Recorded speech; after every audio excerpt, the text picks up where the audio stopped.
What do you know about war? They'll tell you it's about patriotism, democracy, or some shit about the other guy hating our freedom. But you want to know what it's really about? What do you see? A kid from Arkansas doing his patriotic duty to defend his country? I see a helmet, fire-retardant gloves, body armor, and an M16. I see $17,500. That's what it costs to outfit one American soldier. Over 2 million soldiers fought in Iraq and Afghanistan. It costs the American taxpayer $4.5 billion each year just to pay the air conditioning bills for those wars. And that's what war is really about. War is an economy. Anybody who tells you otherwise is either in on it or stupid.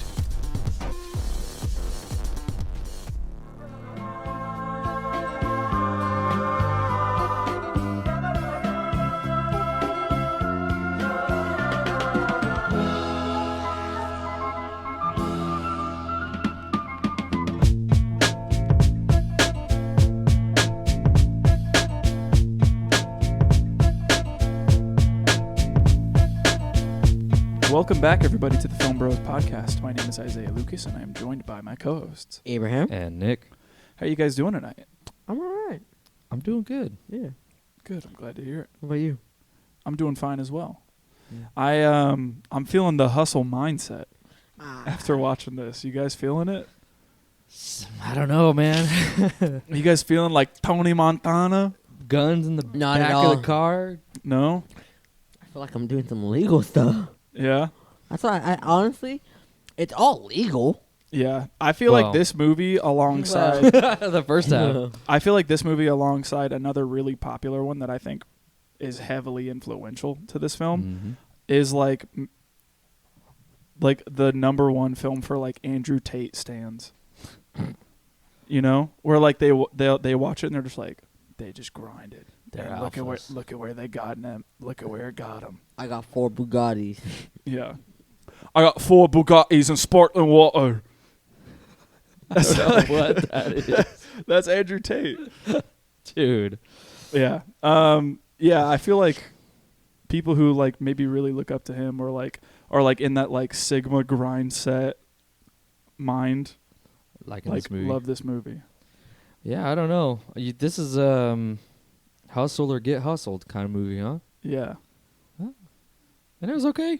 Yeah. Yeah. Yeah, I have to it was all our first time watching It was right? all our first was. watch, yeah. And real quick, the movie is War Dogs. Mm. It came out in 2016. It was directed by Todd Phillips, written by Todd Phillips as well, Stephen Chin, and Jason Smilovic. I have no clue. I didn't look at this. I was letting you roll with it. Smilovic? Ye- Smilovic? Smilovic. Smilovic. Come on, that's Yes. common, dude. Yeah, Smilovic. and also who else? It's Todd Phillips too. Did you say Todd Phillips? Yeah. Oh, okay. Yeah. I didn't hear you. Todd Phillips. Yeah. He has done... Hasn't All he done of the the Hangovers. Hangovers? Okay, that makes a lot of sense. And yeah. then Joker. Oh, wow. He did Joker? Yes. Wow. He's also doing the Joker sequel that's coming out, the musical one. Todd Phillips movies. Todd Phillips. The only one that's good is Joker. But dude, you have to say the Hangover movies were like They had a Those grip on you, though. those were like culturally yeah, like because those, like, those like Wow, shifted those- the culture. it Yeah, made they- shirts to freaking Walmart. Like, Dude, you know how many people I see with baby on board stickers where it's the little baby with the glasses? Yeah. Mm-hmm. Like, I remember The Hangover being huge when I was in middle school and everyone being like, you gotta watch that movie, dude. It's the funniest movie ever. I mean, it is funny. I'd Oh have to my gosh. rewatch that. Yeah, I I've think watched about- it once. Oh, when they're walking out of the hotel.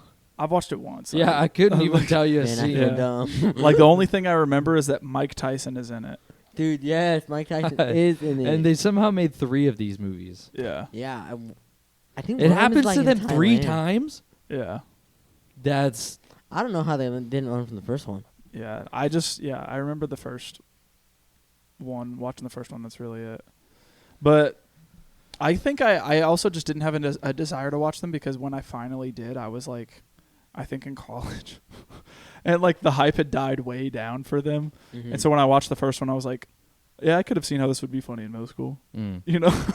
Oh, it's that kind of humor? Kind of, a little bit. Where it's like all like, we're getting drunk and doing drugs and doing all this crazy stuff. What? You know, that type of movie I and gotta humor. return to these. You know. But yeah, it's crazy the shift that Todd Phillips' career would take. Yeah. Man, and it's kind of crazy seeing his filmography up until Joker and then him making the shift to Joker and being able to make like this award-winning film that is loved by, I mean, shoot, isn't it like the highest grossing rated R film? Mhm. Yeah. It's crazy. over $1 billion at least, right? Yeah, I it's think insane. that's what it was when we recorded that episode. When we recorded that episode, it's probably Yeah. bigger now. Yeah, who knows? I had no expectations for War Dogs at all. I knew nothing about it, literally at all. And I was surprised in some aspects. I was interested in how the war works and how these war dogs are operating under the legal,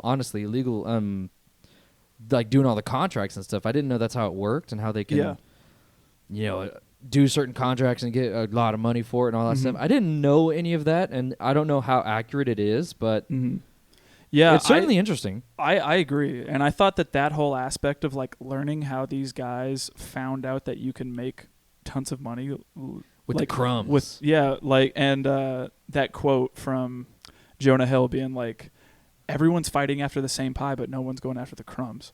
He's like, I live on the crumbs. I'm like a rat. Yeah. He was a freaking rat. Yeah. And I thought that whole aspect of it was really interesting. And then just seeing sort of like some of the hijinks that these guys end up getting in was, really intriguing as well.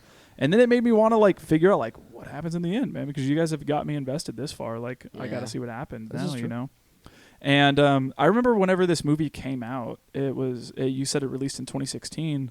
And I remember seeing like advertisements for it, the trailer and all that stuff on TV. And it was always like that shot of Jonah Hill like firing the gun in the air. Yeah, the iconic Towards the scene. intro, yeah. Yeah, and I always just remember seeing that part in the previews, but never went and checked it out for myself until now, which, yeah, glad to say I could check it off my list at least at this point. So Yeah, would you? It was my first watch. I went into it blind. The only thing that I knew was like the most iconic scene that we see everywhere, like of him shooting the gun, and that it was loosely based on a true story. Mm-hmm. And I'm saying loosely, That's what I was curious about. because it's very dramatized. But it still has some sort of truth to it, like the deal is still true. Like probably like the key point. David and Ephraim are both true, they're both as well. True. AEY is a real thing. Like so it's That is pretty wild. It's kind of wild that it like happened. You want to know what was crazy too? At the end of the film, this movie came out in 2016. Miles Teller narrates that in 2022, AEI will be eligible to bid on another contract. They're back in it. Yeah, and I So was like, they- man, I wonder if they're actually back in business. I thought That's kind of crazy. I was looking at it. I was like, dude, that's crazy. 2022. They They can. reopened it.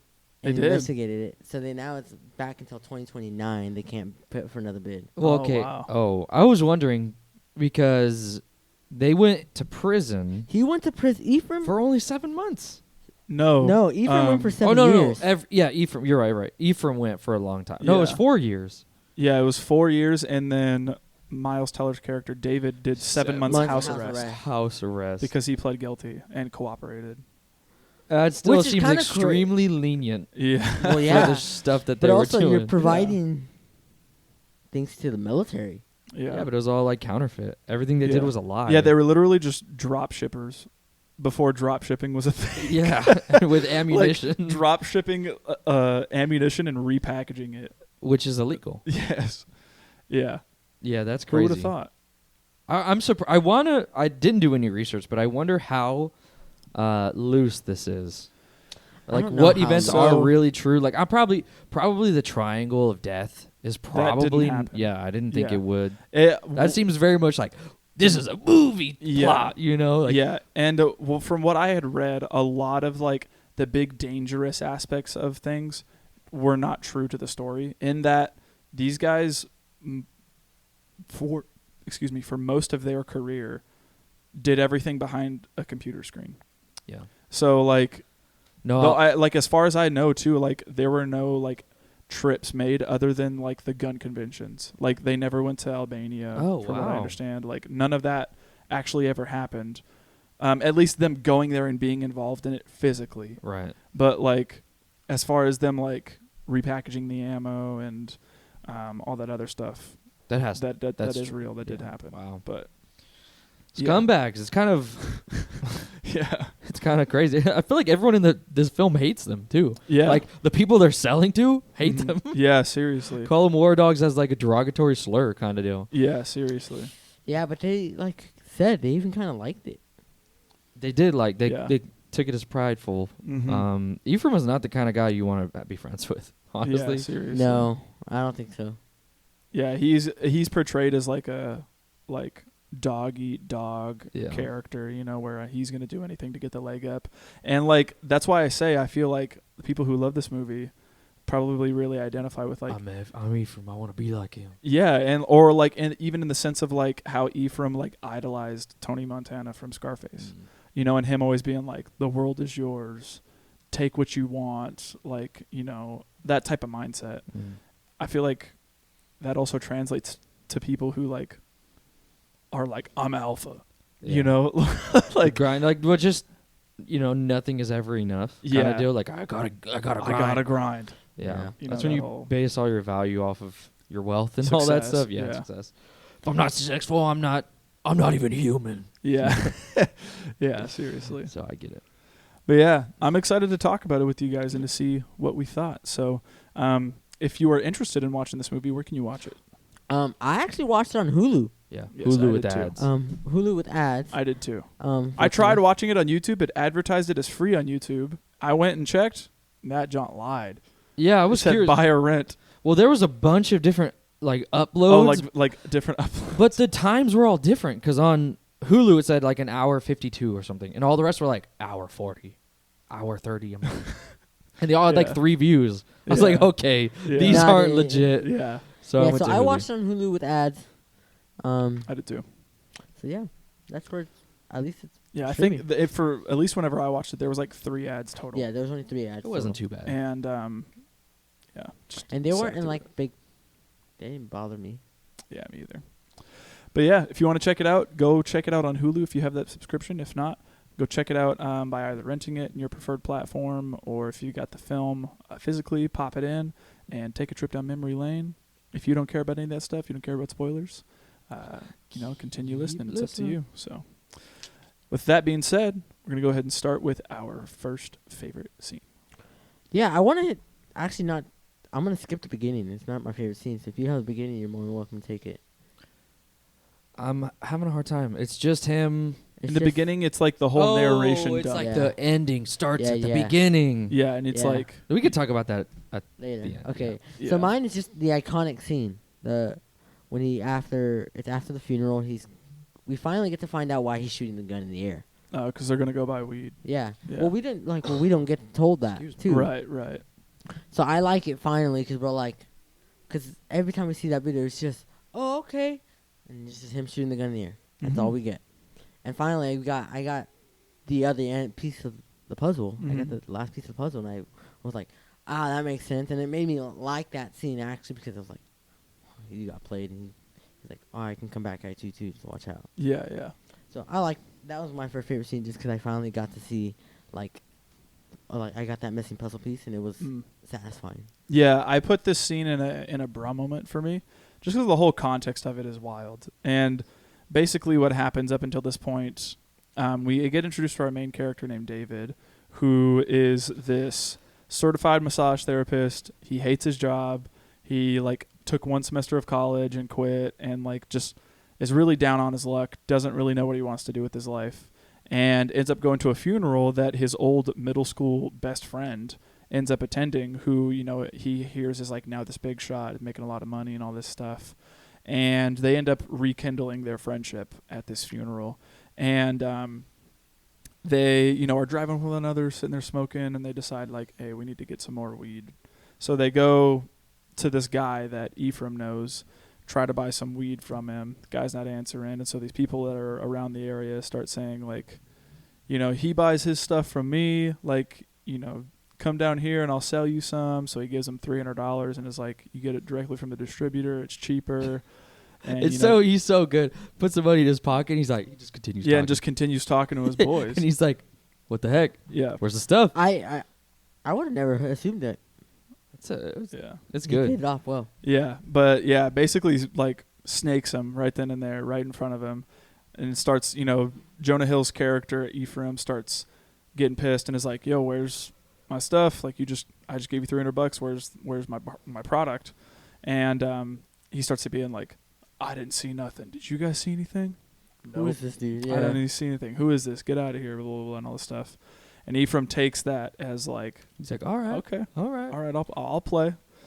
So he goes back over to the car they drove up in. He shows him. Oh yes, integral piece. The guy that stole from him ends up showing him that he's got a gun. He's got a piece on him in his pants, and so he kind of laughs a little bit, and his laugh is so funny to me. He's like, it's like higher pitch. It is the whole movie. He's laughing like that. Yeah, that's like one of my favorite parts of the film. Why does he do that? His laugh. I think it's just. I just like the choice I that do too. that Jonah Hill decided to make, and like, this is probably how this guy would laugh. Yeah, and he lets out that laugh, and he's like, okay, all right, and they go back to the car they drove in, pops the trunk, and all of a sudden this guy's got like a UMP 45, Yeah, dude, and just starts just letting it fly, and all of a sudden everyone just scatters, runs away, and he's like, oh, what happened? Where'd everybody go? Yeah, just that whole scene is just wild. Dude, and then he just shouts out that he goes, "It's alright, I have a Class 3 licensed firearm," something like that.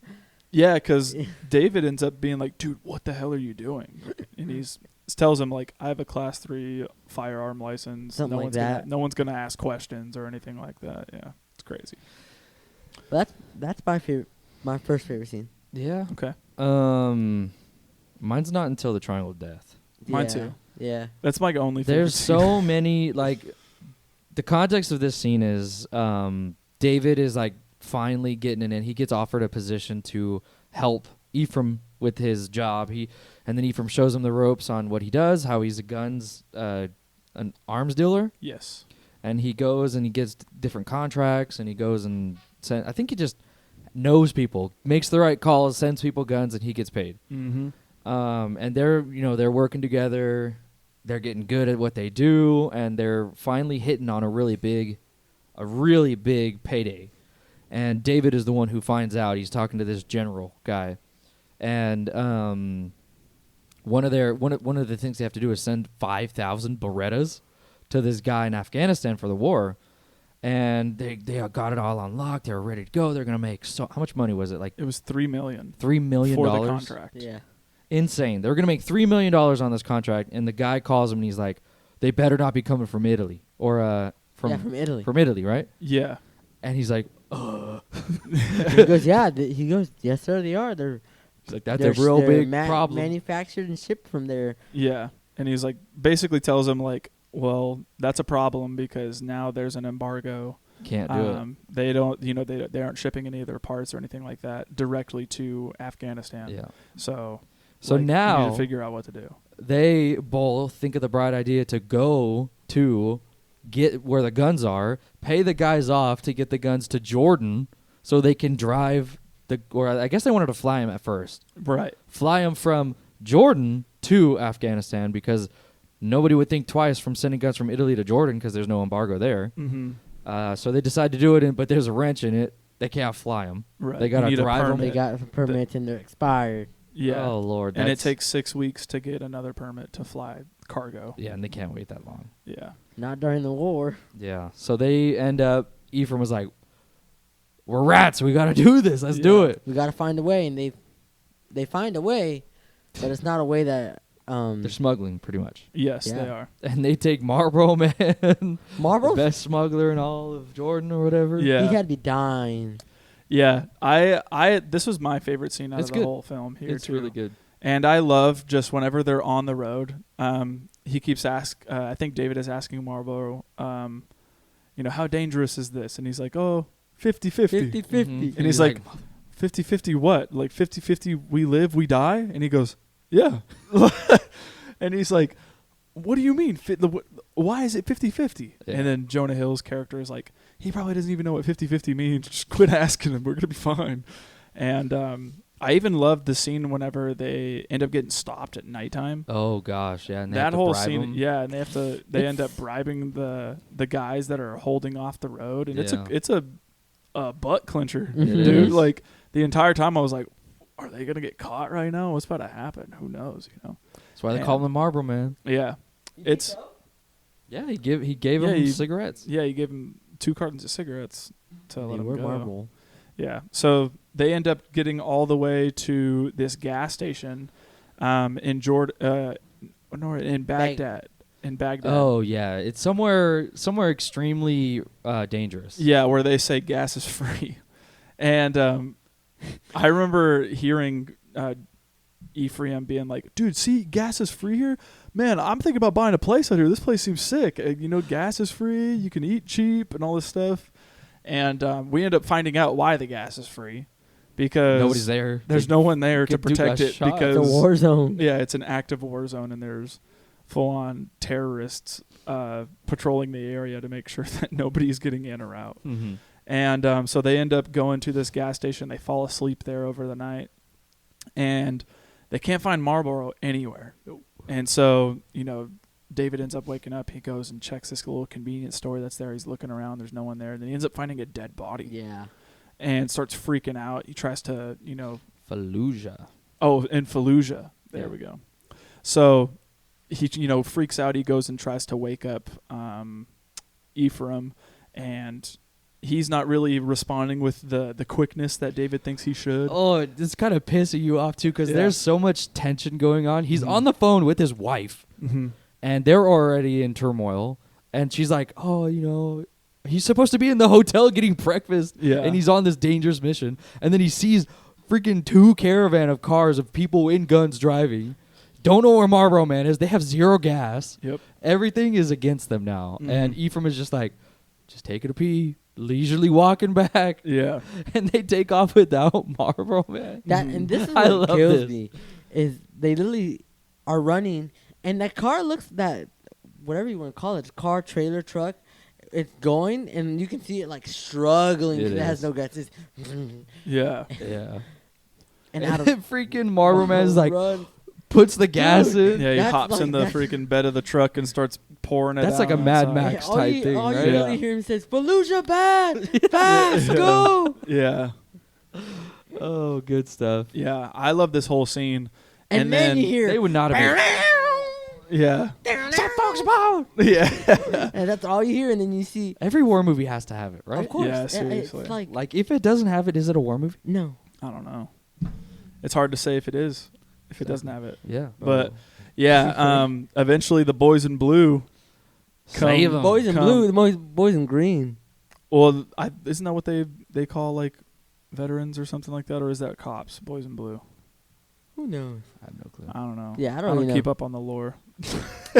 The boys of But- the United States Army. Yeah, the voluntary prisoners that are guarding the area end up coming over, and they must have like crossed a certain border or something like that to where, the United States has like claimed that area for their territory at that point or something. And we see this just chopper and Humvees, all this stuff just start chasing these people Mhm. down, and they start cheering and all this stuff. And what does Ephraim end up saying? He's like, "God bless Dick Cheney's America," Yeah, or something like yeah. that. And they end up getting to the base, and Well, you can even tell those people, the soldiers going to the caravan. They're like, going. they're pissed. They're pissed. Giving him the bird. Yeah. Yeah. And I wonder why. Probably just because they're like, man, They were just chilling, and they're like, "Oh, Yeah. now we got here's this, activity." who knows who, just out here in the middle of the desert. Now we gotta go save them, Right. type thing. Who knows? Which is wild. But yeah, they end up getting to the army base and speaking to this captain in person that they've been in contact with over the phone, and eventually end up unloading the guns and getting paid a fat payday, their first payday. And My goodness, all that money too. yeah, and then like they even get like special treatment, right? They get like all the money put into like army issued duffel bags and then flown from an army cargo plane all the way back home, like all this stuff. Tell me it's not crazy when they're getting the money. It shows like It's like $1 billion. it says no, it's like $12.6 billion just chilling there On pallets. On pallets, and I watched this movie with my dad, and he's the one that pointed it out where they're signing. Mm-hmm. It shows how much people have taken, and it's by the millions. Yeah. Those people they're like handing that money out, and I was like, no way. Like imagine this being like, all right, here's 3.9 million, like nothing. Yeah. Crazy. Yeah, that's crazy. Insane. David gets 30% of that. Yeah, and Which then is what? Ephraim gets 70. It makes sense. I mean, it's Ephraim's company. Yeah, So but yeah, that's a great scene. yeah, it is, and that's sadly my only favorite scene for the film. Really? Yeah, That's my last favorite scene. yeah. Okay. Every other scene I have here are bro moments. The last scene I have is when he tries out the AK ammo. Oh, okay. That's Yeah, so yeah, funny. yeah. So basically, this is like the real plot of the movie. They finally, after the whole Fallujah thing, they get their name on the map. And they finally start building their business huge. They start getting new people. They have a new building. And they're making money. And they get penthouses together, like right across the way from each other. They get matching Porsches. Mm-hmm. What does it say? Guns and ammo or something like that? Yeah. Something ridiculous. And their lives are great. And, they're making all kinds of money. But one day, as he's waking up his baby from the nap, David, he notices that there's a contract that it's like too good to be true kind of deal. Mm-hmm. And it's like they're trying to supply the war for like years, for the whole war. And it's like all kinds of snipers. It's 63,000 grenades, 1 million AK bullets. Mm-hmm. And they're like, we gotta do it. We gotta do it. Like taking a too big of a bite, honestly. Mm-hmm. So they go to Nevada to talk to all these suppliers, and the deal is insane because they need to have all these suppliers from all these different countries and hundreds of contracts, and it almost seems a little too good to be true. And then they meet, I forget his name, Henry, who has got all their answers. Yep. Which is kind of crazy because before this, we get to hear that David has spoken to Henry quite a few times. This is true. And finally, because after that gun convention, they get denied everything. Yeah, everyone's telling me you're crazy. It's too much to do for just two people. Yeah, this is like, it's too big for your business. Yeah. And that's like what you said. Henry comes in, and he's like, "I'm your guy." He goes, one supplier only. Mm-hmm. He goes, "Tell me what you need," and I got it. And then David goes and runs and gets Ephraim, and Ephraim's doing the dirty. And that's the whole thing, because now they're working with, it's getting a little bit more morally gray, because what they've been doing, sure, it's kind of, depending on how you feel about war and all that stuff, but they're making money. Yeah. It might not be the most, good best way to do it, but best way to do it. But they're doing it. Yeah. But it's been legal so far. Now they're dealing with this man who is literally on a list. He's on a terrorist watch list. Yeah. And David is like, this is insane. We shouldn't be dealing with this guy. And Ephraim is like, dude, shut up. No one even cares about those things. get the money, get the money, get the money. Yeah. He's like, chase the bag, chase the bag, chase the Yeah. bag. And this is basically the main problem of the film. This is kind of where all this stuff goes down. They go basically to, they make the deal with the guy, but on a couple stipulations, they're going to go and see the stuff and make sure that it's actually what he says it is. Mm-hmm. So they go to Albania, where they're in this big old supply room, and they see all of the bullets, millions and 126 million bullets. Yep. So much. They think it's all Albanian bullets, no big deal. This deal is going to go through fine, and it's going to be pennies on the dollar, no big deal. $53 million, I think, is what they're estimated on making, right? Or is it more than that? No, I think it's 300 million. Oh, 300? Yeah. Oh. Well, first it was the 53, and then because they they came with the problem of No, I think it's 300 million, and then they found out they could have made 53 million more. Oh. Whenever they go and talk to those guys. That's when they undersold. By Yes, 53 and they were like, "Yeah, yes, you yes. understood every other contract," and they were like, 53 million. "By how much?" And they were like, "By almost 53 million." And then the next scene cuts, and he's like, "Ah!" Like, but He's dude, pissed. 50. Yes, you're losing 53 million. That's You got to see the bigger picture. yeah, you're making 300 million. yeah, Exactly. I don't know why he's upset. Yeah. Anyways, they go to Albania to check the stuff out, and they get to this warehouse, and he's like, "These are real bullets. You want to try them?" And of course, it's freaking Ephraim going, "Rat-tat-tat-tat-tat-tat-tat-tat," trying them all Yeah. out. And I just want to do that.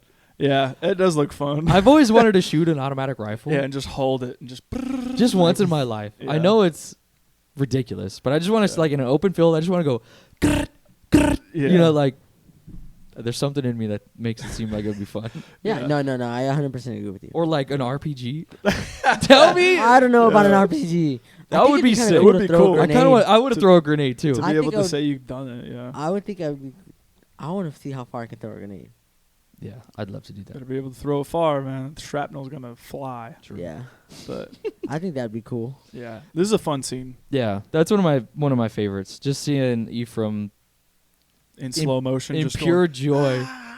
It's shooting. kind of like the movies that he so loves too. Yeah. Freaking Godfather and all Yeah, that. he gets to relive his Tony Montana dream. yeah. Except only this time he doesn't say hello to my little friend. Mm-mm. He's just going He's to just town. going at it. Yeah, that'd have to be my last one though. The rest is Yeah. kind of like the conclusion of that arc. Yeah. Yeah, that was Which- my last favorite scene. Or my last favorite scene was a Fallujah. Okay. All right. Well, if that's it for the favorite scenes here, let's move into our best quote category. Best quote. I only have one, and I liked it because it was just like, dang, like I feel like I've been there, Mm-hmm. and it's by Henry, and he goes, "I'm not a bad man, but in certain situations, I have to ask myself, what would a bad man do?" He's intimidating. Yeah. Bradley Cooper is intimidating. He's intimidating in that, Yeah. and I feel like, dude, I'm not a bad person, but Mm-hmm. what would I like? I've seen some dumb things, and be Yeah. like, To what yeah. extent would you go Yeah. to do what you need to do? You know.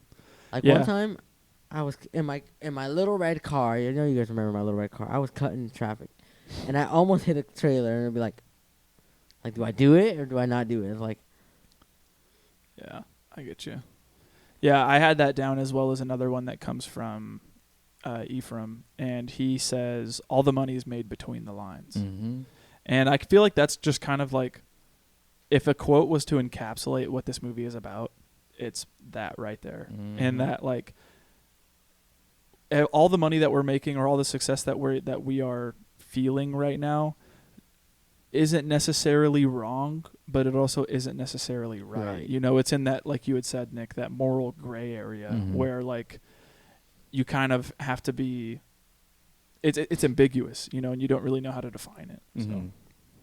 Yeah, it's good. There, I obviously have the one war is an economy, and anyone who tells you different is an idiot. yeah. Or he's either making money or an idiot. Yeah.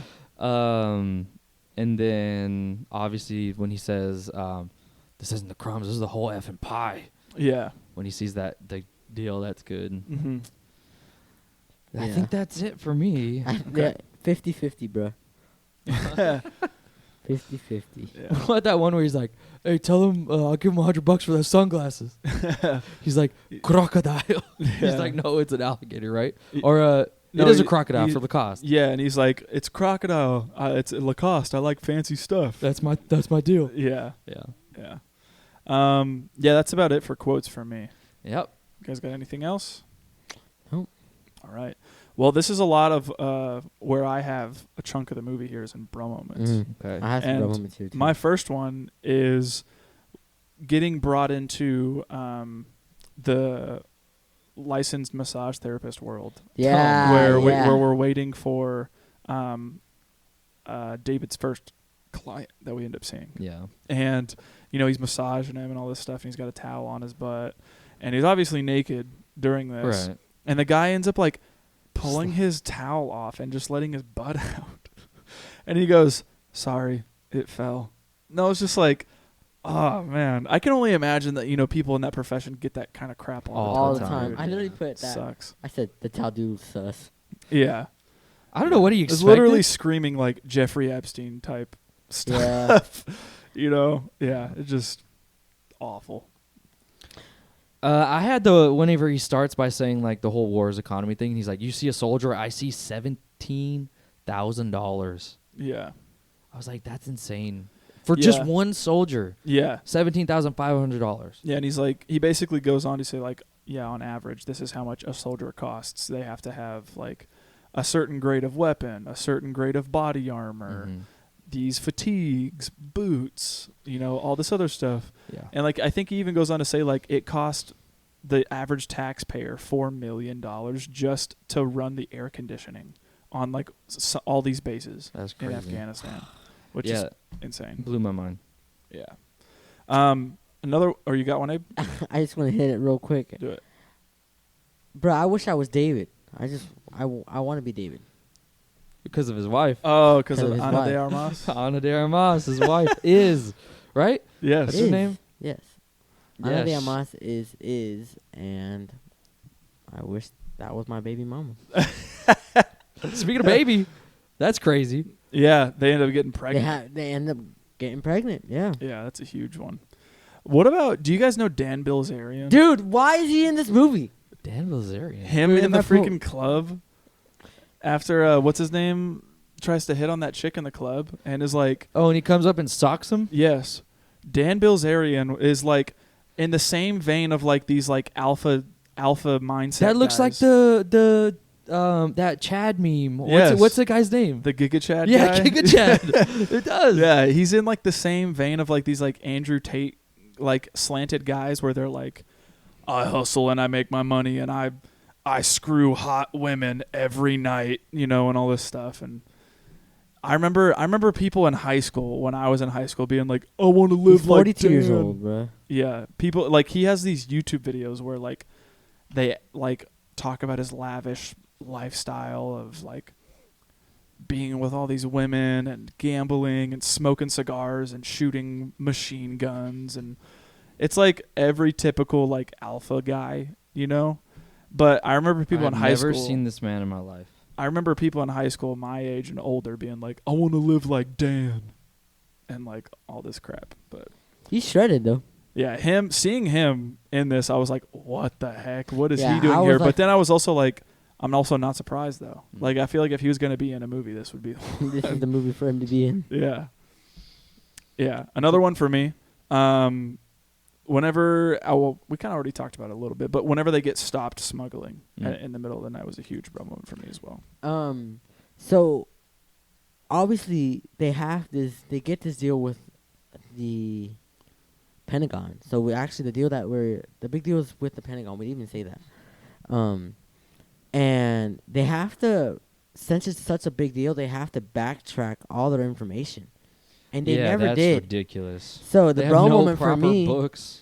Nothing. is they forged 3 to 4 years back Yeah, worth of business records. worth of business records, and it worked. Yeah. Which is insane. Mm-hmm. That's the biggest moment, and it worked. Our government is so dumb that they got forged. I'm Yeah. saying that on here. Yeah. That's crazy. Yeah. These What guys about- are just incompetent. Yeah. What about even before that, whenever they're having that meeting and the guy's like, what does AUI stand for? And he's like, nothing. It just makes it sound official. It's you like know? IBM. Like IBM. IBM doesn't stand for anything. And he's like, IBM stands for International Business Machines. And he's all, get out. What is wrong with that guy? Yeah, I thought that scene was funny, but it was a bro moment for me. What does it mean for anything? AUI does. I have a AUI, fact. yeah, and I think it's Ephraim's children. Yeah. They're like the initials of his kids. Well, no, it's the he had the was his father's company. It was the shell of it. Oh. So it was his father's kids, which were Aaron, Abigail, Avraham, Ephraim, and Yeshaya. Okay. So AEY for his kids. What was the third one? Abraham. Avraham, Avragil, and Avraham. Why? Like, what, did you know them or something? No. You're like, oh, sounds familiar. I No, know an Avraham. Yeah, I no, was like, I like the name. I think it's Jewish. Is it not? Because don't they portray? No, I Ephraim think as he's being only Jewish? he's only for the dry cleaner guy. But his bloodline is. Oh, You know what I'm saying? maybe he was playing him the whole time. He was. That's what what he about says. in the funeral? Whenever he puts the yarmulke on. I think the guy's there. Oh, maybe. I don't He, know. you know Yeah, what? because I only see him wear the yarmulke when he's with the guy, though. Oh, yeah. And then after that whole thing where it's like they're laughing together, it's like Ephraim. That's his whole thing. Ephraim can be whoever he needs to be. Yeah, And yeah, I was like, yeah. oh, okay, so he's not really Jewish, Okay. or Interesting. maybe he is. I don't know. I don't know. I never know his true self. Yeah, seriously. Yeah, bro. Another one for me was finding out that that whole scene where they end up speaking to like those bureaucrats and they get freaking high Beforehand. Stupid. because they're nervous. So they get high and it's apparently like really strong stuff. So like while they're walking in the halls, they're hearing like echoes of their footsteps and being like, Stupid. are there two people walking behind us or is it just us in this hallway? And then they end up like sitting down at the desk and are talking to these guys and It's like twins. yeah, It's two and bald they guys. and they end up finding out that they could have made $53 million more on this deal, but they didn't know what their competition was bidding for. Yeah. And Again, yeah. this was the whole cake, and they're used to crumbs, yeah, so they don't know what they were biting yeah. into. And this was the thing, dude. I totally would have been like on David's like I don't side, care. where like, dude, we made $300 million. You know, regardless, like, yeah, it kind of Yeah. sucks. We could have made Because- more, but like getting pissed that we didn't make more is like besides the point. We made $300 million right now. Yeah. Like- See, we would be good criminals. Like it blows me away at how greedy they get, like Yeah. their own downfall. Yeah. And I know that they're really leaning into the whole Godfather thing where it's like, I'm so big, I Yeah. need more, and then you Yeah, finally yeah. like, you are the one of your own. You're the maker of your own downfall. Yep. Kind of what Ephraim is like. But I'm like, if that was us, we would never be in that position. First off, but if that was us, I'd make that one deal and be like, all right, I'm done. Yep. Yeah, I'm retiring. I'm Yeah. set for life. Exactly. There is no need, Nope. no No need to risk. try to make more. Dude, 30% of a $353 million is $105.9 million. Yeah. I just like, don't I'm understand why take the risk. good. Exactly. Like I don't understand Ephraim at all. And He's just a money hungry fool. yes, speaking of money hungry, dude, I was so upset when they were getting the deal done. They realized that they're not Albanian bullets, but they're Chinese bullets, Mm-hmm. and you can't sell Chinese bullets To America. to America because of Yeah. the whole embargoes and all that Yeah. stuff. So they were like, bright idea to repackage them, put them in and frame it like they're Yeah. trying to save on shipping. Yeah. And I thought that was smart.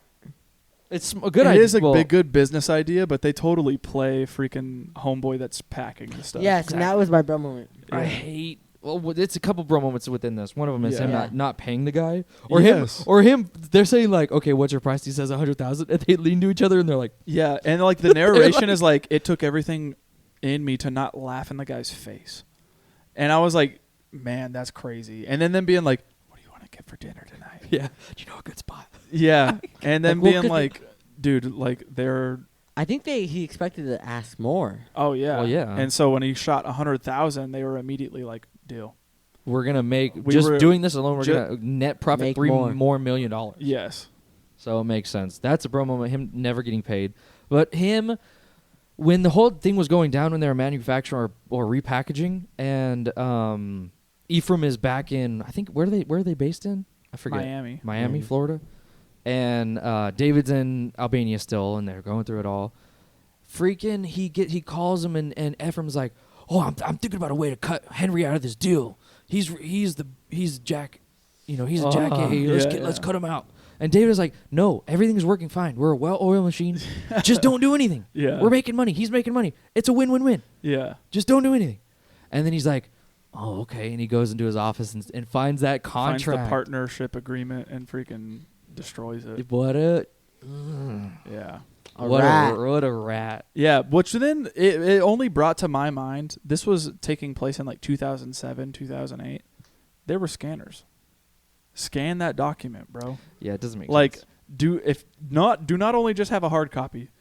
Get a hard copy, a copy of the hard copy, and a scan. Yeah, Like and email it to everybody. Yeah, so that way there are records where you could be like, nope, this is where we did it. You signed it here.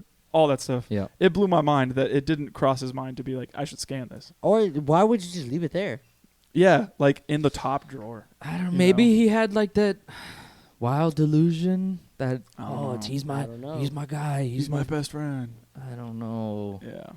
There had to have been some inkling, especially because he's got here that story of $70,000 he took from his grandpa or his uncle or Yeah. whatever. Mhm. So who do you believe?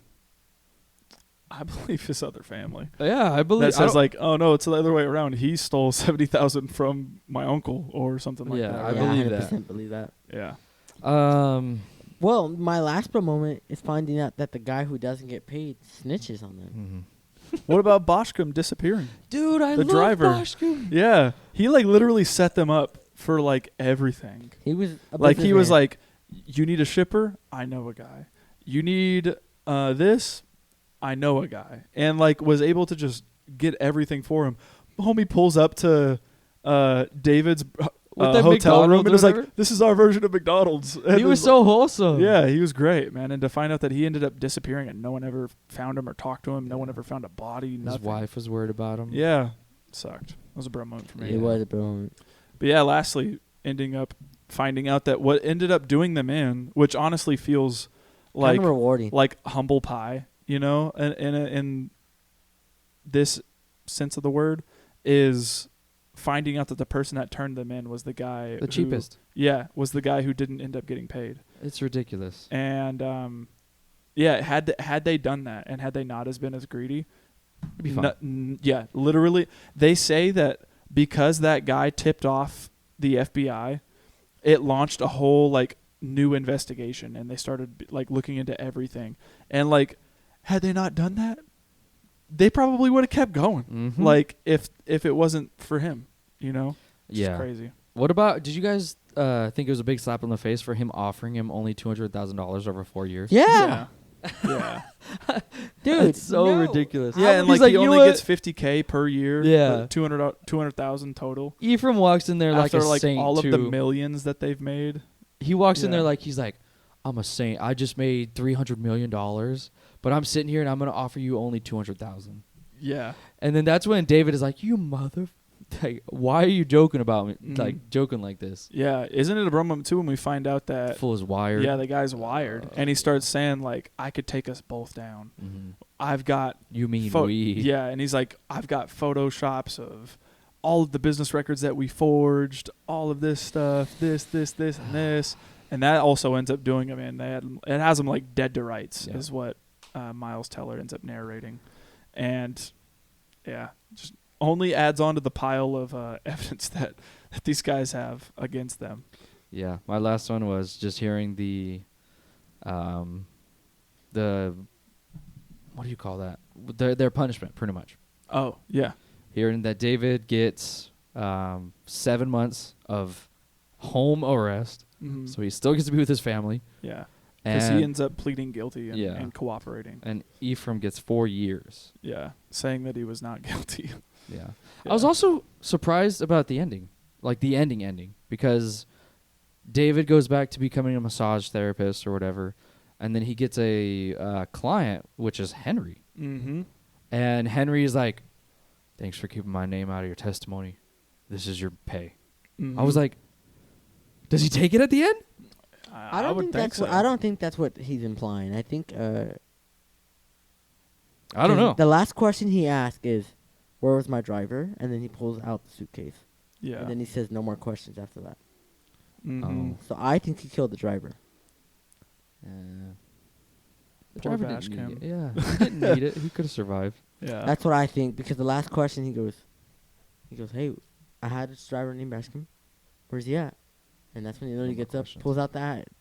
I gotta say it's at least 200,000. 200,000. No. You're probably right. Imagine. No, you're probably right, because it's 10K.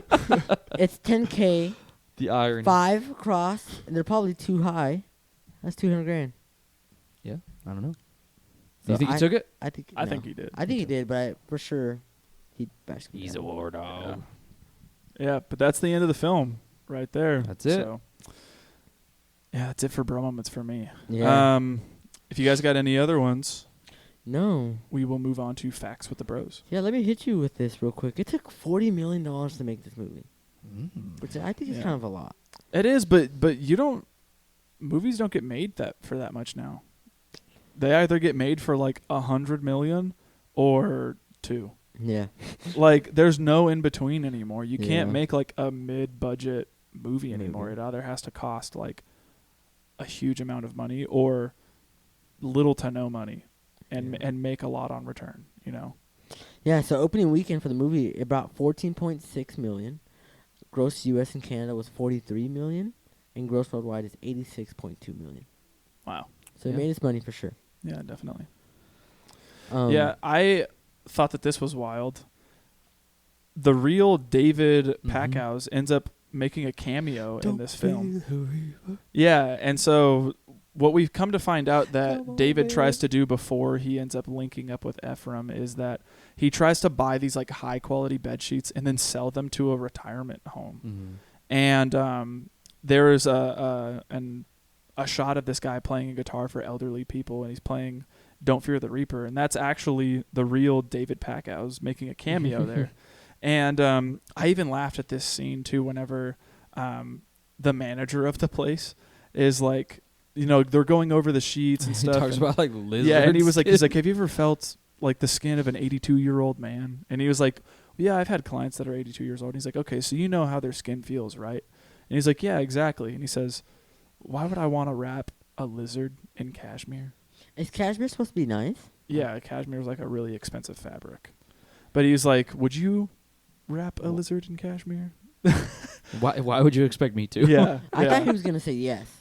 Yeah, And it's be crazy. like, well, you want your... But he you has a want your point, clients- kind of, like, it kind of sucks to say it this way, but like, They're gonna die. if a person is at the end of their life, does it really matter? The quality of bed sheet that they have, Yeah. if I'm buying in bulk, right? Imagine though. From a business standpoint, it makes sense, but from a moral standpoint, it makes me feel bad that these people don't get nice things, and they're like at the end of their life. Yeah, nobody cares. Yeah, Did you know that Jesse Eisenberg and Shia LaBeouf were in talks for the roles? I could see it. I could see it, and I would Maybe picture. not. Wait. Not Shia LaBeouf. Like, who would be playing who though? I think they I both would- are good roles for David. I would think Jesse would play Ephraim. No. He has like that, like No.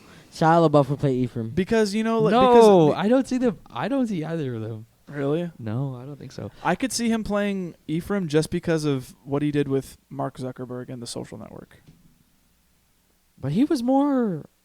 He wasn't as like Awkward. charismatic, and awkward, Yeah, that's and true. I think of him as Lex Luthor. Oh yeah. Him like bald. It just. I can't. What about That's him why in, David. He might be a good David no, yeah. because David is more like by the book. Yeah. I could see it. I could see him for both. So then, not Shia LaBeouf at all? I don't know. I do feel like Miles Teller plays David well. Me too. And I honestly feel like Jonah Hill plays. Jonah Hill is Ephraim. Yeah, Jonah Hill plays Ephraim well. They're twins. Yeah, They look alike. At least I think so. I don't know. I What do does think- Ephraim look like? I do think Jonah Hill was Does he the really perfect casting here for Yeah. him. He gained 44 pounds for this. Or Yeah, 40 that's what I pounds for saw, which is pretty wild as well. This? Yeah. I even found something in regards. You're pulling up the real Ephraim. In 2016, when the movie was released, the real Ephraim Diveroli actually filed a lawsuit against Warner Brothers Entertainment and director Todd Phillips and the producer. Oh wow. And he was seeking to block the release of this film, and like stated that it was like defamation of character, and that he wanted it totally scrapped. And Diveroli's lawsuit claimed that the basis of the film was actually taken from his published memoir called Once a Gun Runner, and that they like stole his own idea. Oh wow. But it ended up being thrown out, and the lawsuit never went through. Yeah, I feel like they would like. criminal, bro. I feel like Yeah. once you're a criminal, they're not gonna like believe you or credit you Yeah. for anything. And I hate to say it like that, but like that probably could have been the case for him. Mm-hmm. Mm. But yeah, that's him, and I think they look the same. They're pretty close. I was reading the goofs of this movie, and I didn't realize this. It says, even if repacking the AK-47 bullets with changing Chinese boxes to plastic bags, each bullet would have a clear factory information and production year in the head stamp. Wow, really? So it has like the origin. Oh, so on even each then, bullet. even when they changed the boxes, it would still be able to tell. By the bullet, yeah. Wow. That is funny. Played yourself. Yeah. Another one here that I thought was pretty interesting as well. I don't know if we mentioned this, but the movie is very exaggerative, and it definitely doesn't tell like the actual story that happens, and it embellishes things. And usually that happens with movies because we got to keep them entertaining, because sometimes the real story isn't always as entertaining. Yeah. And I actually saw that a lot of this movie was actually exaggerated, to the extent where like these guys were put in like dangerous situations, when in all actuality that really didn't ever take place. It was all always behind the screen of a computer. So like a lot of the times, these guys were never actually in any physical danger. Mm-hmm. It was always, they were always good. So Yeah, I had read that the movie says the Beretta deal goes through because they go through the they go triangle fly to or Jordan whatever. and go through the triangle. But of none death. of that happens, and in fact, they actually defaulted on that contract. Yeah. They never even were able to get the Berettas there, Mm-hmm. which is loosely based off of real life stuff Yeah. Yeah. Any other bro moments here? Mm-mm. or facts.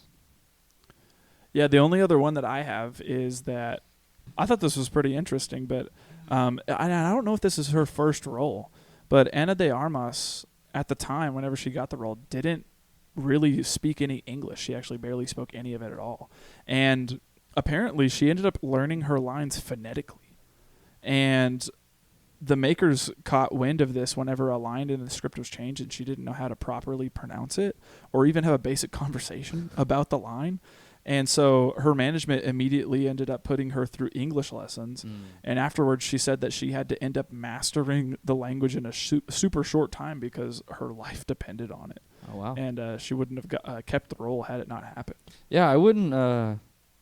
She sounded pretty good to my ears. Yeah, I mean, you can tell she has an accent, but that's completely fine, especially for where they are based in the movie. Right. It seems like it's plausible that it would happen, So, yeah, I thought that was pretty crazy. Mm. Me too. That's it, though, for me. That's it for facts for me. Fact-wise. All right. What didn't work for this film? Oh, we're here already. For me, I'll just hit on this real quick because I mentioned it in the beginning that this movie reminded me of another film, and I saw a lot of people online saying that this movie reminds them of the film that I'm going to say, and then another one called Lord of War with Nicolas Cage. And the movie that it reminds me specifically of is The Wolf of Wall Street. And The Wolf of Wall Street ended up coming out in 2013, 3 years before this. And it just kind of feels like it's trying to share the same DNA, where it's like, we're making all this money and we're doing these crazy things and look at all these situations that my guys are getting into. And it's kind of like got a comedy slant, but it's also like serious in some aspects. And I kind of feel like The Wolf of Wall Street like set the bar for that type of like loosely based on a true story biopic type thing, where it has the comedy slant towards it as well. Yeah. And I feel like this movie tries to like take that and take its influence, but it wears it so heavy on its sleeve. Mm-hmm. And it's like almost to the point where I would just rather go watch The Wolf of Wall Street, Yeah, and it makes it worse that Jonah Hill's in both of them. Yeah, exactly. and he doesn't Jonah really Hill, play that different of a character either. I think Jonah Hill does so much better in The Wolf of Wall Street. Right. And like, but it's that over the top kind of like charismatic, arrogant kind of guy in both roles. Right. I even think of his role in it's almost the exact same role of Superbad. Oh, okay. Like he's a little younger and it's more that narrative, but that same exact character, that same like I'm the funniest one in the room, I'm the one who's got the biggest balls in the room, it's like it's the same thing. Yeah. So I just feel like it's all of these other movies just in a less interesting like design. And I kept saying Godfather, but I truly mean Scarface. And that, of course, they wear it on its sleeve as well. Yeah. It's the same whole plot of the world is yours. bad guy gets the world and then can't take it or wants too much of it, and he's drops his it own all. downfall. Yeah. And I don't know. I wasn't like head over heels with Scarface. I thought it was just fine. Mm-hmm. And this one I also think is just fine. Yeah. It's like, you know, it's going to end up that way when they're both pretty much the same movie, just different contexts. Yeah, and to kind of hit off of what you're saying, Nick, I also agree in the fact that, like, the movie is just kind of okay. Like, there's nothing that's okay. really, like, mind-blowing about the film, you know? Like, I'm not blown away by anyone's performance. I'm not Yeah. really blown away by any of the writing. Same with, like, the direction here as well. Like, it just kind of feels like it's just, like, your standard, movie. Standard Yeah. R-rated comedy. And, you know, I don't know. There's nothing really here to, like, make it stand out amongst the rest. No, it all 100%. just kind of felt a little like surfacey. Mm-hmm. Especially with the characters. I wasn't a big fan of how they, you know, it's just all kind of like loose. It's all really surface level when it comes to their motivations to be where they're at. I don't really like David all that much. I think I'd like him more, but it's less like, I don't know, it just feels all like very circumstantial. Like he's like, oh, I hate my life. I just wasted all my savings on these bed sheets. Oh, now I got this guy, and like, oh, I really miss being top dog. And then, but he's willing to like compromise all of his values for it. I Yeah. didn't really believe that. Mm-hmm. I also wasn't a big fan of, not that I wasn't a big fan of her, Ana de Armas, or is, but she kind of just served as like a drama placement. yeah, a little bit, or like a To- reminding the audience that what he's doing is truly bad. Yeah. Yeah. I But get it you. all didn't feel like, it just felt so like she was just like, don't lie to me, I'm leaving. I just felt Yeah. like that wasn't fleshed out enough for me to truly care. Mm-hmm. It really wasn't. A lot of that really happens fast. I think a big part of that too is just skipping the whole birth and having the kid already be a baby. I don't know where they could fit that in, but maybe they could lean more into the family dynamic and how it's like on the rocks. It's been on the rocks for a while, and going to Albania really is stretching it. Yeah. And it's Yeah. more of just like, baby's here. She finds money. She's gone on the phone. They're not. And then, he comes back and confesses. Yeah. Give me a hug. I don't know. It just, not saying that it was bad. I understand that, but it just is like surface. Yeah. And I I get feel you. like it's just there. And I It just think- makes me feel like it's okay. Yeah. Yeah. And I think with that being said, I want to hit on that. I feel like the timing in this movie, like, of the events, I did not know, like with you being said, the baby, like, that's 9 months. It never tells us that 9 months passed by. Yeah. It never tells us that so much time has passed by. Yeah, the only information that we get in regards to time is like towards the beginning of the film and then the end of it when we Yeah. find out that like they got arrested in like 2008 or something. And that's it, which I kind of didn't like Yeah. because I want to know how long it took them for actually to forge the documents, get this appointment with the Pentagon. Yeah. Like- I also thought too that like the like it almost felt like the closing of like acts. Whenever like it would go like black screen and then put a quote on the screen and then a Yeah. whole nother act would start. Did you? know? Okay, you didn't like that, or did you? I wasn't I a big fan kind of of liked it because I liked it after I found out that there were quotes that someone was gonna say. That's the only thing I did enjoy was I read it and I was like, I wonder who's gonna say that. Mm, And then when it popped up, I was like, oh, okay, that makes a lot of sense. okay. Because there's even like there's kind of quotes that are like, if I wanted to kill you, you'd be dead already. And I'm Mhm. like, who is saying that? Yeah. In what context is that gonna pop up? Yeah. So What about the narration? You guys okay with it here? I'm okay with it. I didn't mind it. it didn't really add anything. Yeah, I didn't add or take away. I think it again, this is another aspect where it Just tries to take aspects from the Wolf of Wall Street and apply it here. And like the Wolf of Wall Street does that, but like it also applies like we are watching the world from Leonardo DiCaprio's eyes unfold, and there are areas where like he breaks the fourth wall and like starts talking to the camera and all this stuff, and like there's different aspects that make the narration so much more interesting and almost its own character. And I feel like Scorsese is like the Good at man that. for the job whenever he does that.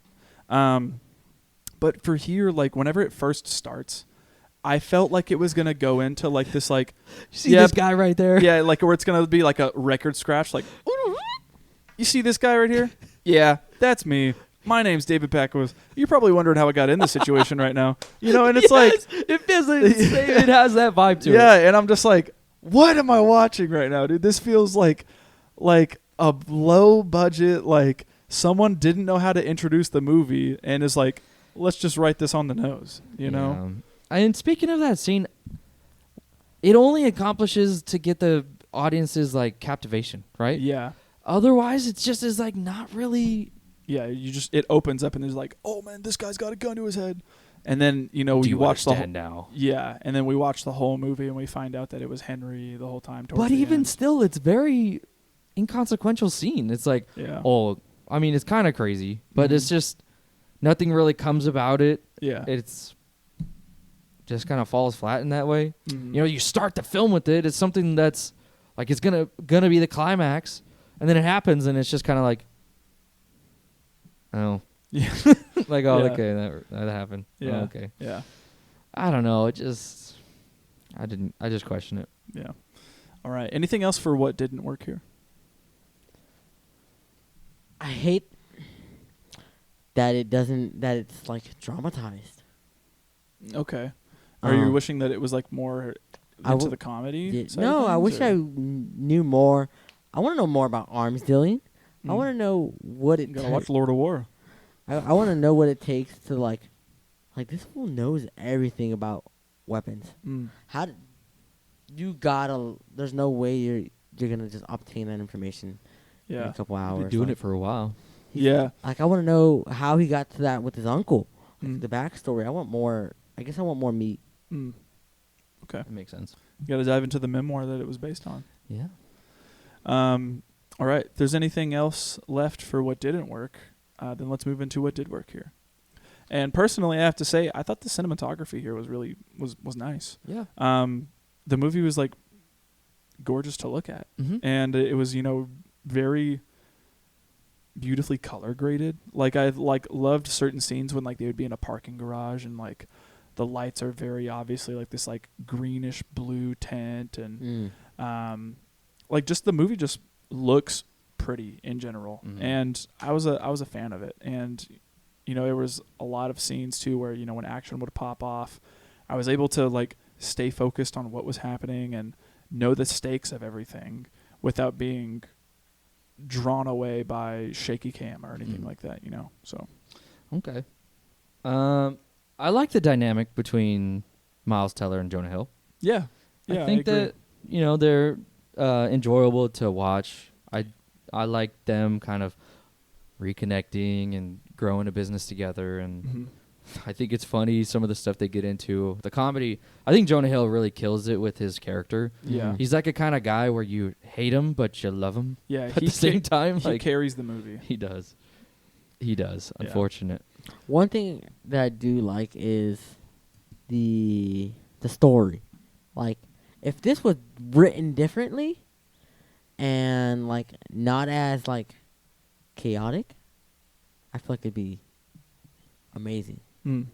And with that being said, I feel like this could have been a great movie if it had everything right. Okay. Yeah.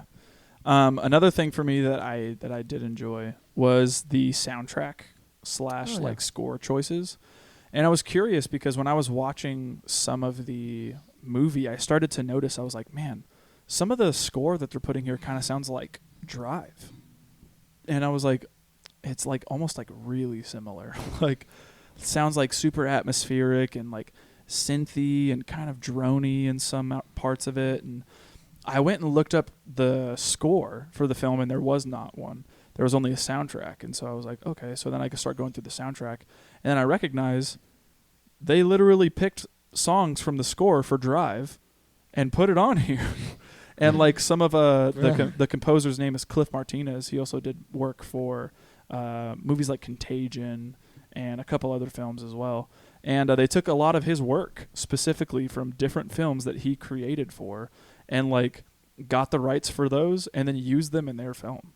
And so I thought it was interesting. I was like, man, this sounds vaguely familiar, like this score pieces here. And then to find out that it was literally from Drive was kind of wild. But then also, I like soundtrack choices in regards to like, Creedence Clearwater Revival. Obviously. And like there's a song that gets played here, like when Miles Teller is running. That's also played in Once Upon a Time in Hollywood, whenever the Manson family is invading the house. It's like the same song. I immediately knew it. And there's just a lot of good soundtrack choices here, I believe. So, All right.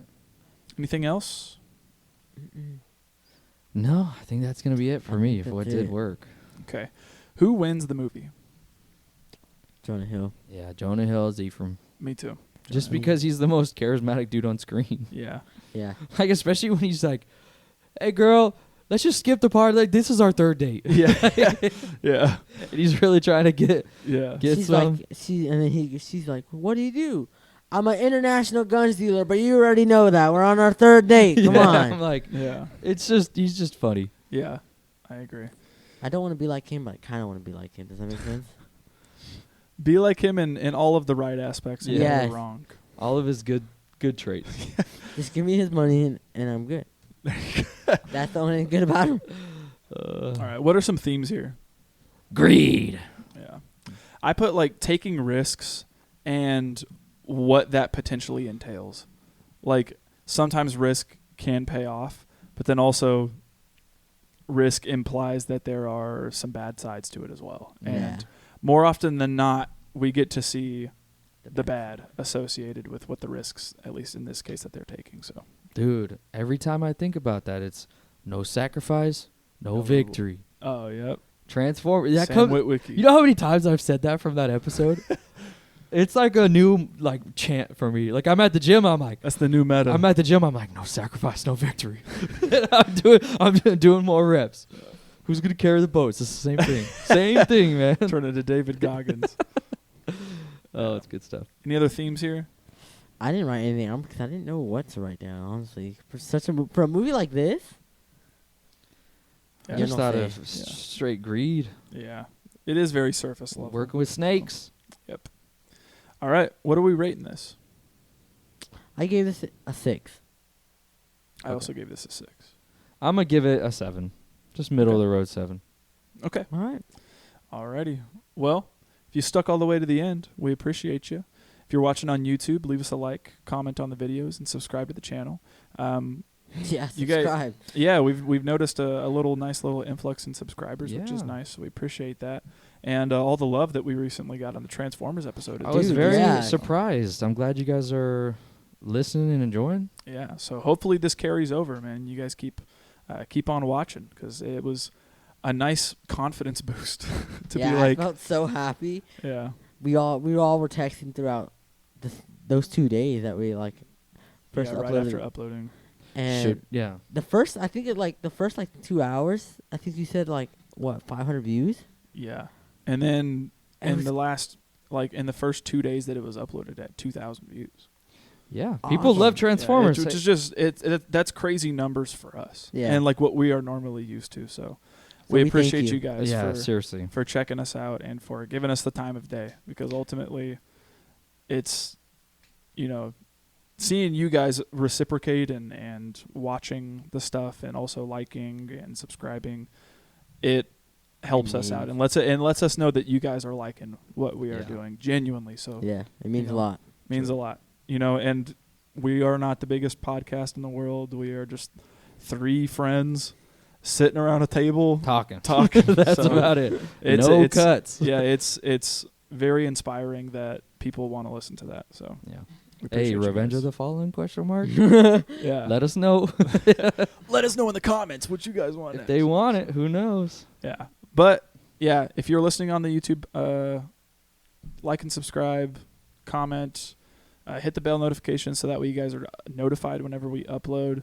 And if you're listening on the audio platforms, whether that be Apple Podcasts, Spotify, Google, etc., leave us a rate and review. Let us know what you're thinking, and show people out there that this show has some substance, that there is something here worth checking out. So if you guys do that, we appreciate you a ton.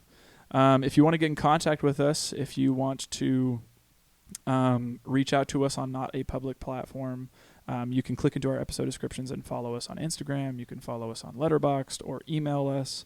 Let us know what you're thinking. Send us movie requests, comments, criticisms, all that stuff. Those are methods of contact for you guys. But other than that, we're going to go ahead and introduce the next pick for next week, which is my pick. You, senor. And I'm excited about this one because I haven't watched the movie in so long. Ooh. And it also has Jonah Hill in it as a little minor role. But it is currently streaming on Pluto TV for free. Okay. And I own the film. I think I actually ended up getting this at Target for $5. Like, it was in like the little like $5 bin. And I got the Blu-ray digital combo. And I'm excited to rewatch it because I've been wanting to dive into some Tarantino again. Ooh. And So it's a Tarantino film. yes, and we just recently did Reservoir Dogs, which was a great movie. We've done Pulp Fiction before, and I'm trying to think. We've done a couple other of his films as well on the pod. A lot of his. But we haven't done this one. Nope. And I'm excited about this one because it is like one of the least watched ones that I come to. So it's the most requested also. Yeah, and I'm excited to finally check it off the list again because I haven't watched this film in so long. And we are going to be doing an episode on Django Unchained. And I'm excited about it. I haven't watched the film in a long time. I've been thinking about it. And just certain scenes that like have stuck with me since the first time I've watched it. And I'm ready. Like I'm excited to watch. So, yeah, stick around for next week to hear what we have to say about Django Unchained. Again, streaming on Pluto TV for free. If you don't got it, rent it. It's a great watch. I'll be popping this one in physically. So, yeah, excited to watch it. Me too. Yeah. All right. Well, again, tune in next week to hear what we have to say about Django Unchained. As always, this is the Film Bros Podcast. Thank you and good night. Good night. Good night.